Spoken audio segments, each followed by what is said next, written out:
Shall we dig up another body? Or shall we dig up another coffin? Or shall we dig up another podcast? Welcome back to the Warts and All podcast.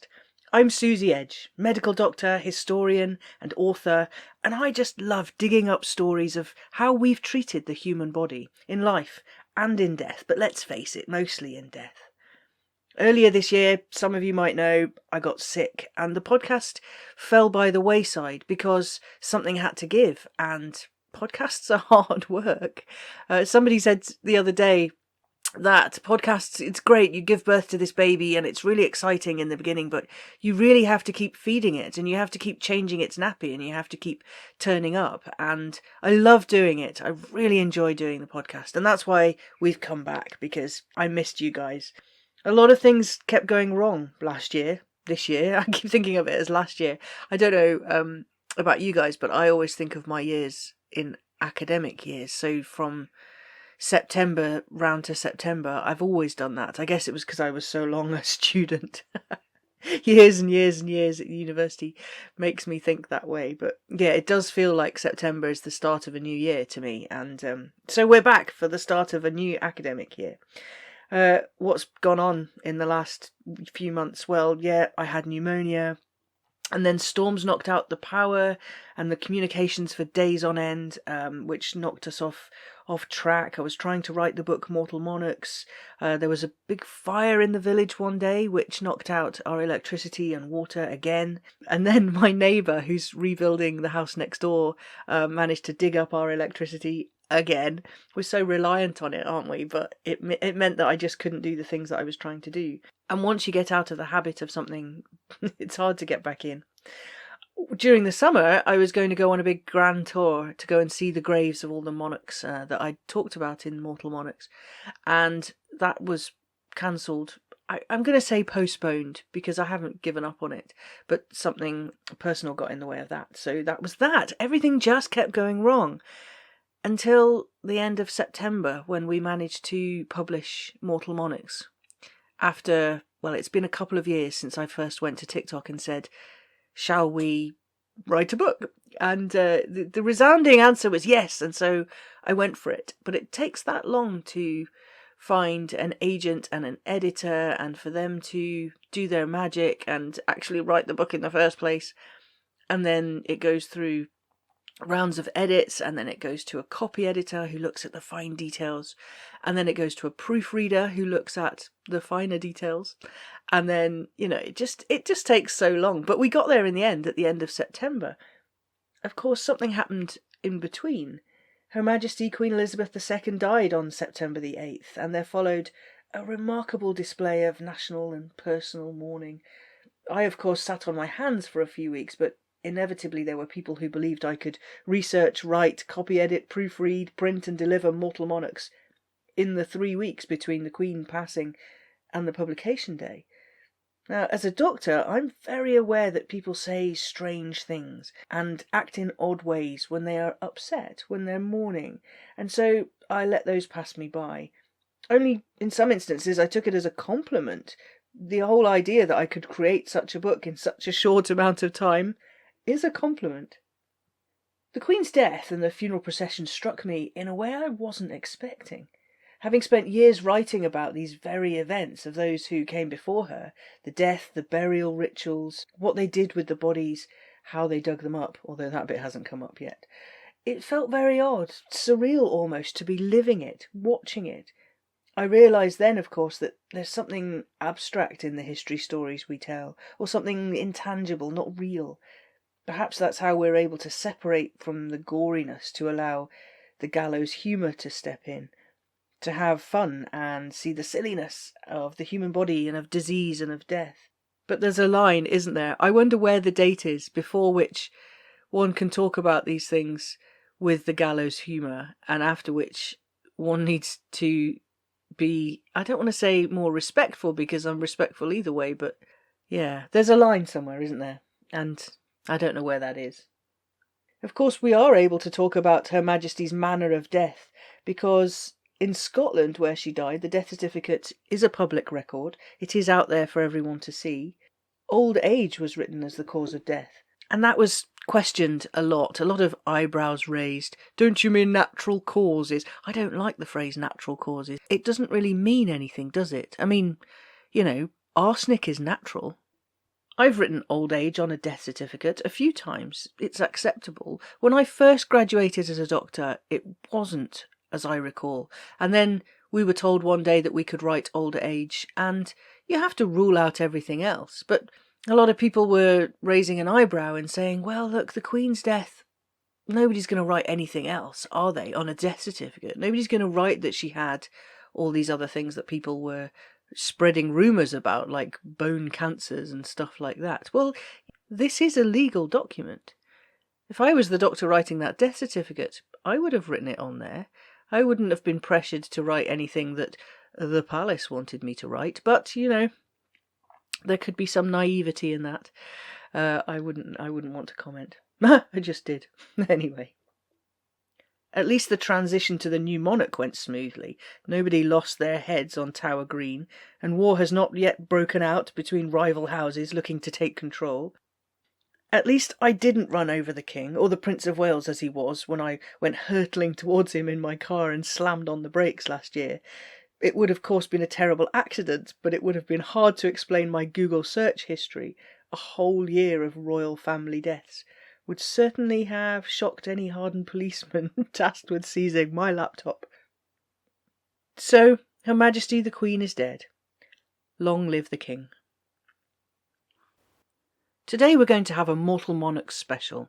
It has, after all, been the culmination of many months of work, of making videos, of reading, of research, of discussions, of suggestions, so many things that people have brought to me and that I've gone away and looked up, and I was so happy to see Mortal Monarchs out there in the wild, because I don't feel like it's just my project. I feel like it's all of ours. We've done this together, and we've done this with the communities of TikTok and Instagram and Twitter and of course I was going to say the real world, but I hate it when people make that distinction. But of course in the traditional publishing world as well. We've made it and we've put it out there. And you know what? It's done really well in the first couple of weeks, to the point where it had to be printed again before publication day because we ran out of copies. We're only 2 weeks in and Christmas is coming, and if we can see it on the shelves, then I hope that it will do really well for Christmas as well.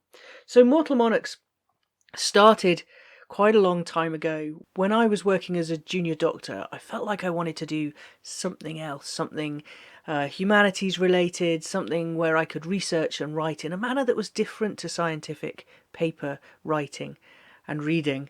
So I went off to the history department and pleaded my case, and I studied for an MLit, a Master of Letters in Modern History. I thoroughly enjoyed it. I didn't want it to end. Of course I could have gone on to a PhD, but money gets in the way, doesn't it? One could argue the same for trying to be an author, but there you go. Money gets in the way of that. So I did my Masters, but at the same time my kids were really, really into horrible histories, and they would watch it for ages. Sometimes they'd even leave the room and I'd be left watching it. I loved that show. And we got into this habit of, when we were out and about, if ever we saw a date, the kids would say who was on the throne at the time. They were really good at that, to the point where it got a bit boring because they knew. So I would throw in something silly like, and what did they die of? And then it just rolled on from there. I found that there was one book that had been written by a surgeon who was on the beaches at D-Day, so that was quite a while ago. And I felt like there could be an update, not just because we'd had 4 monarchs had come and gone in that time, and one had been found under a car park, but also that there were different ways of looking at the evidence, and also, well, it was written by a surgeon, and I wanted to make it more fun, because retrospective diagnoses are fun, and we've had a lot of fun doing it, with the caveat, with the understanding that it's not always the truth that we see and hear, but it's what people want us to see and hear. Everyone has an agenda, and all of the evidence, all of the things written are written from a point of view that maybe isn't the same as ours.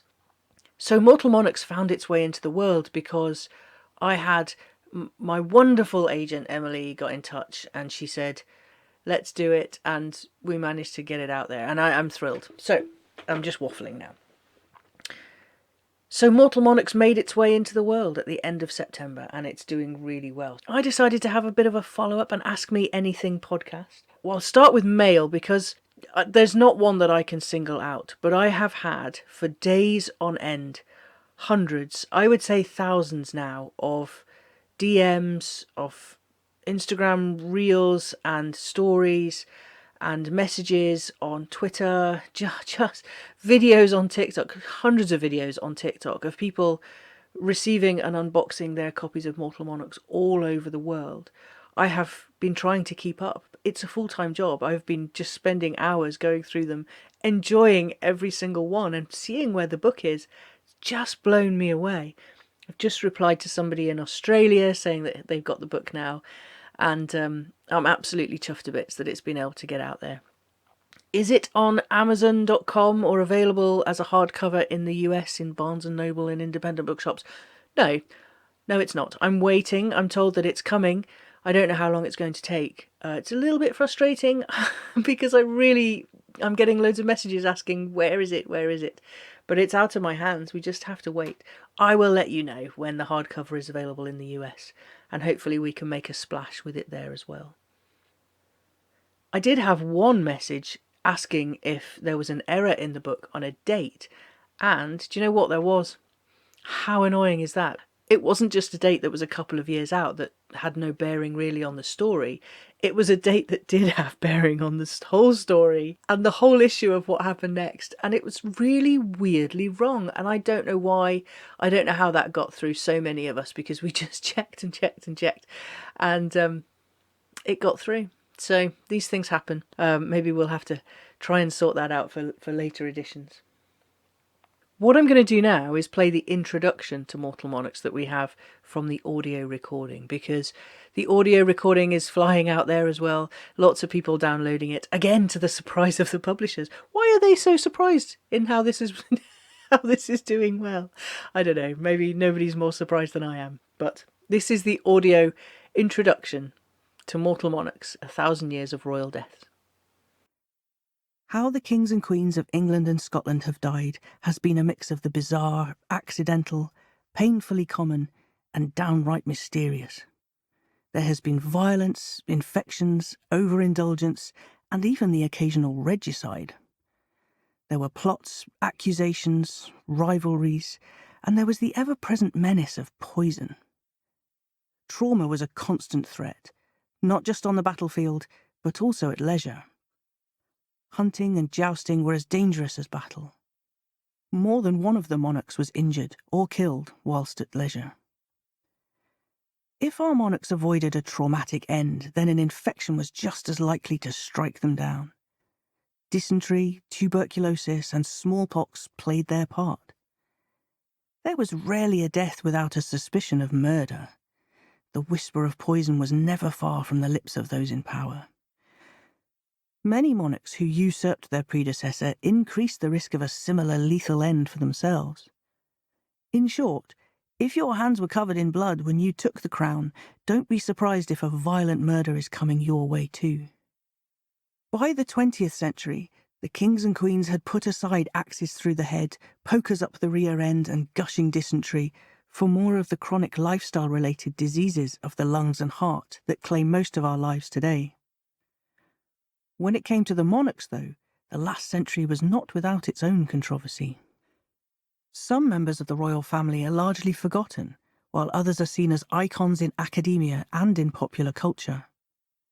So much was recorded of their demise and of the accompanying ceremony that studying their deaths also becomes a history of how we've treated, cared for, and disposed of bodies throughout time.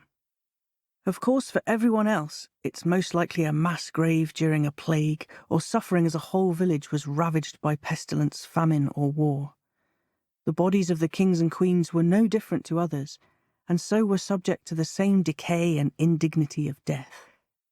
However, in the case of the monarchs, we can be assured that the stories told and the histories that we have were embellished to suit the needs of those writing them.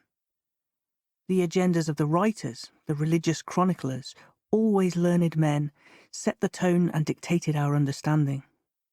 It was they who could bestow saintly wholesomeness on someone they felt should be admired, or devilish putrefaction on someone they wanted to paint in a bad light. At the stroke of an inky quill, they could do just that, and their stories are still told today. Remains of the kings and queens, whilst often given lavish, over-the-top send-offs by those left behind, were not always allowed to simply rest in peace.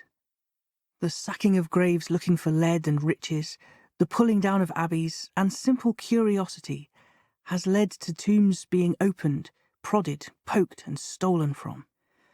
For Richard III, the discovery of his remains make for a wonderful tale of persistence, problem-solving, and luck. It is time to pull on the rubber gloves and take a deep dive into the blood and guts of 1,000 years of royal deaths. So that was the introduction to Mortal Monarchs, which is available in audio as well as ebook and hardcover. And I'll let you know when the hardcover's coming to the US and Canada. If you really want it in the meantime and can't wait, the Book Depository do have worldwide free shipping on that, so you can do that as well. So I asked on social media, ask me anything about the book or Mortal Monarchs or the project or whatever, and I had some replies, so thank you for those. Katie on Twitter asked me what was my favourite to write and why. I get asked a lot about favourites, and I used to say, I don't have one, it's really difficult, especially when I was going through medical school, because in medical school, in the clinical years, you go from department to department, and every one I went to, I thought, this is exciting and new, and I love this, and this is what I'm going to concentrate on, this is what I'm going to specialise in, and writing Mortal Monarchs was similar, in that everyone was fun and new and different, and it was exciting, and this is the one I'm going to be really into, and so that's how I tend to live my life. You may have noticed. But which one? I think really my favourite one of all is the story of Richard III, because really we couldn't have told that story only a few years ago, and yet now we know more about his death, the manner of his death, than any of the others, because we were able to take his, not we, I say we as if I was involved, but the researchers were able to take his remains and see exactly how he died his traumatic death. And that really just blew me away, the whole story. There's a film coming out based on it. Of course it's going to be an entertaining film, so there's going to be goodies and baddies, and there's going to be high points and low points, and of course it's going to be a dramatic story told in the same way that all of these stories has been told for hundreds of years. For 1,000 years, in fact. It's a point I try to make in the book, that people tell stories with agendas, even if they just want to tell a bloody good story. So you're going to have villains of the piece, and I know that's caused some controversy with this film, but that's the nature of telling stories. So yeah, that's coming out. That was, I think, my favourite one, because we were able to know so much about what happened to Richard III, having really been in the dark for so long. Were there any pieces I wanted to include but couldn't? Absolutely, yes, there were. Because of the nature of the book, we had to choose. We had to go through it in an editorial way. We had to choose who was going in and who was going out. We had to choose that these were the monarchs of England and then later Scotland as well. I managed to get in some stories of the earlier Scottish monarchs that I wanted to. I gave Mary, Queen of Scots, her own chapter, actually, because it's such a well-known and well-loved is maybe the wrong word, but well-told. It's a story that everybody's interested in, and so I wanted her story in there. There were others that I managed to get in with tentative links to the ones I had, but there were other stories which I did have to leave out, and those were the kings and queens of other nations. The kings of France, the Louis, the death of Louis XIV and his gangrenous leg, and the death of Louis XVI having his head chopped off, Marie Antoinette, and so many others. The kings of Sweden have got some brilliant stories. And the kings of Spain, Charles II of Spain, of course, and his disabilities due to the family's inbreeding, keeping everything in the Habsburg family, led to a real tragedy of a life and death for Charles II. So yeah, there were. And I have been asked then, should I make this book should I extend this book? Should we make a part 2, Deaths of European Royals? But actually, because of the nature of the book and because of the themes that run through the book, ultimately, there are only so many ways that you can die. And I think if I take these stories and I start telling them in the same manner as Mortal Monarchs, we'll end up with essentially the same book. Because you don't want to read a 7th, 8th, 9th time about how a stroke might kill you. And so I think that I'm going to draw a line under the monarch deaths now and say that this book was about as much about how we die as the individual monarchs, and it was just done through the lens of those monarchs because of England and Scotland, because they are such wonderful stories. Which leads nicely onto the question from Amanda on Instagram. She asked, what's next? And then added, can we do some stories about medieval torture techniques? Well, you know what? Medieval torture techniques are really interesting idea, because a lot of them were not as medieval as we think they were. A lot of them were made up by, guess who? The Victorians, to make everyone else before them look bad. Because the Victorians, and the Georgians as well, had a way of doing that. They liked to make up stories of their ancestors to show just how terrible they were, to make them look so morally wonderful. And yet they were, obviously we knew that morally a lot of the Victorians and certainly the Georgians lived in a vacuum. So yeah, medieval torture techniques, I think that if one were to write about those, significantly write about those, make a book about those, one would have to do it with the running theme through it, the understanding that those were not necessarily medieval. But yeah, there's some great stories there, certainly about how we've treated the human body, how we think about the human body, which parts of the human body are more ripe for torturing, etc. Oh, actually, I'm starting to like this idea now.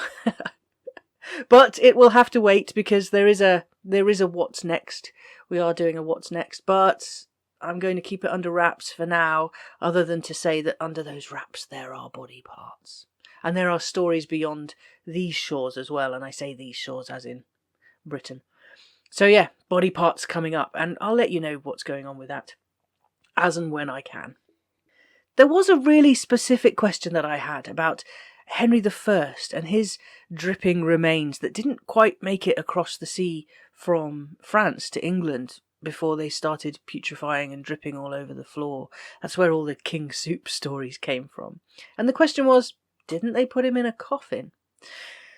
But we have to remember with these stories, again, that they were told with a certain agenda in mind. The idea that his body was putrefying and dripping out onto the floor wasn't necessarily true, but it came from a need to point out that Henry was horrid and a terrible person, and his decisions were all bad, and therefore in death he was not saintly, and he was not going to be preserved in the way that saints would be preserved. And so there had to be stories of him falling apart and decaying, and you can't put him in a coffin and then have the dripping onto the floor. The story goes that he was wrapped in ox hides and then taken in that way. Whether they had a coffin, a box to put him in, it hasn't been mentioned in anything that I've read. I had another question asking me to elaborate on the sweating sickness, the disease that swept through England mainly after 1485, after Henry VII won at the Battle of Bosworth. It was a disease that swept through the wealthy and the fit and young, and it got in the way of Henry VII's coronation because everyone around him was dropping like flies. Now, I've decided to do a podcast all of its own on the sweating sickness, so that's one that's going to be coming up very soon. And what other episodes are we going to add into that? Well, one about the dancing plague. I think that deserves one. I get questioned about that, about the dancing plague all the time, and I haven't really made any content about it. So let's look at the dancing plague, the sweating sickness. I've already written a podcast about the year without a summer, 1816. It's absolutely fascinating how the eruption of Mount Tambora in 1815 affected the whole world and everybody in it. That's a fascinating story. What else? I really want to look at the Old Operating Theatre. You guys know that I went to the Old Operating Theatre in London last month, and I really loved being there. I managed to get the theatre all to myself for quite a long time, and I want to do an operation. Freudian. I want to do a podcast about that. So we're going to talk about the theatre, how it was managed, what people would be operated on, who was doing the operating, the sort of operations that were done, the amputations, the breast surgeries. Oh, just saying it is a thought. And talk about surgeons like Robert Liston and Charles Bell and what they achieved. So that's going to be an episode, the old operating theatre. We're going to do that as well. Also, I'm going to have a deep fiddle about in the Body Worlds exhibition and the other Body Worlds type exhibitions as well, because it's not just Gunther von Hagens. There's other groups out there as well doing those sorts of things. So that's what's coming up on the podcast. What about everywhere else? Well, I'm going to be on BBC Radio Shropshire on Monday talking about, guess what? Mortal Monarchs once again. I went to school in Shropshire, and so I'm having a chat with them about life in Shropshire when I was a kid, and also moving onwards and what I've been doing since, and how it all led to Mortal Monarchs. So there's that as well. I was a guest on Talk Radio Europe a couple of weeks ago. I wonder if I can get some audio of that. Hold on a second, let's see what I can do. Looking forward to this one for a certain amount of time. It is called Mortal Monarchs, 1,000 years of royal deaths. It is how the monarchs of England and Scotland met their deaths. Has been a wonderful mixture of violence, infections, overindulgence, and occasional regicide. In Mortal Monarchs, medical historian Dr. Suzie Edge examines 1,000 years of royal passings to uncover the plots, accusations, rivalries, and the ever-present threat of poison. The kings and queens of old had to face. Delighted to be joining me live on the line from somewhere in the UK, the author of Mortal Monarchs, Suzie Edge. Suzie, good morning to you. Good morning to you. It's wonderful to chat to someone who's thrilled about all these things as I am. Well, I do. I have a particular fondness for the sort of the Middle Ages, stretching from, say, the Norman conquest of Britain through to sort of the 1500s, and this was a time when it was extremely perilous to be anywhere near the monarch, or to be going for kingship, shall we say, or queenship. Absolutely. And the thing was, if you were a king that was going to get to the throne by killing someone else, the chances were that was coming your way too. It was a pretty violent time. So what sparked your interest in this particular tome? Is it sort of like, and excuse me for being sort of flippant, but is it sort of, because if you look back at the ways that the monarchs sort of met their ends, often grisly, it makes Game of Thrones look like a version of Play Away, doesn't it? I think you're right, and that's why it's so interesting to me. It started really young, I have to say. I heard the story of Edward II.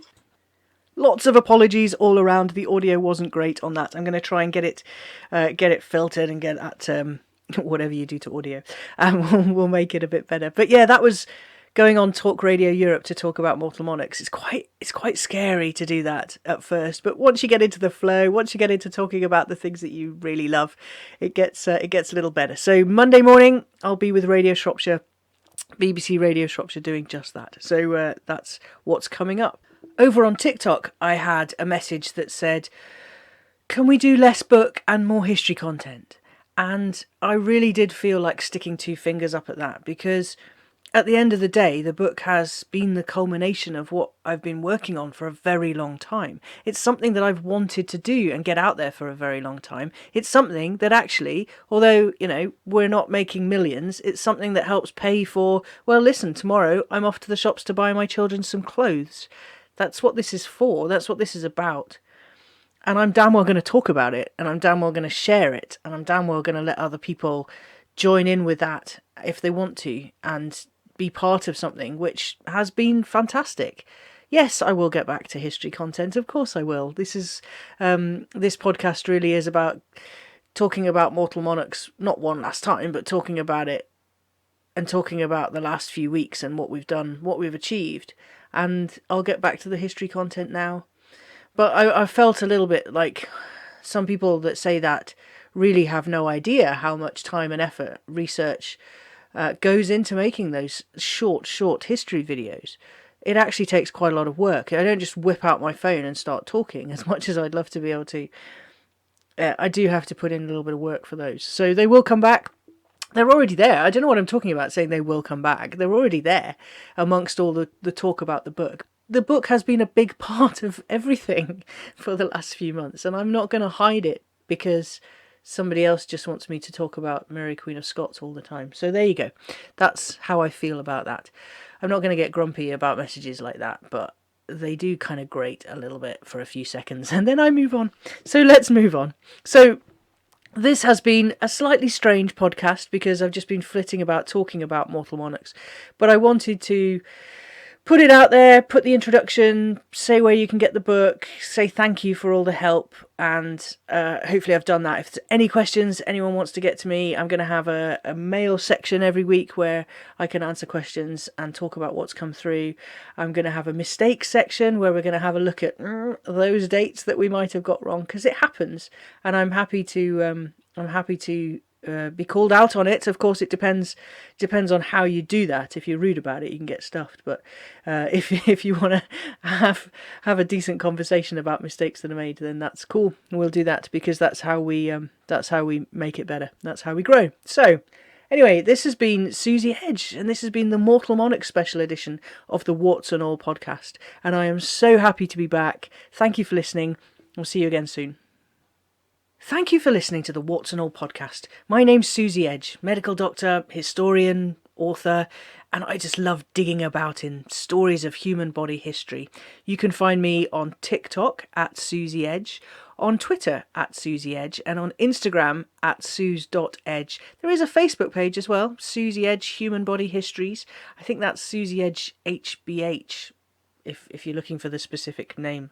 Where else? Well, you can buy the book Mortal Monarchs. You can buy a hardcover of the book in the UK, in all the independent bookshops. Bookshop.org is brilliant for helping out your indies. Or you can go to Amazon, amazon.co.uk. You can go to Waterstones. Might not be on the shelves in Waterstones just now because of their issues, but it's certainly online with them. And if you're outside of the UK, it is on audio and ebook on Amazon.com, and I'm told it's coming in hardcover to the rest of the world, but who knows when. I'll let you know. Bye guys.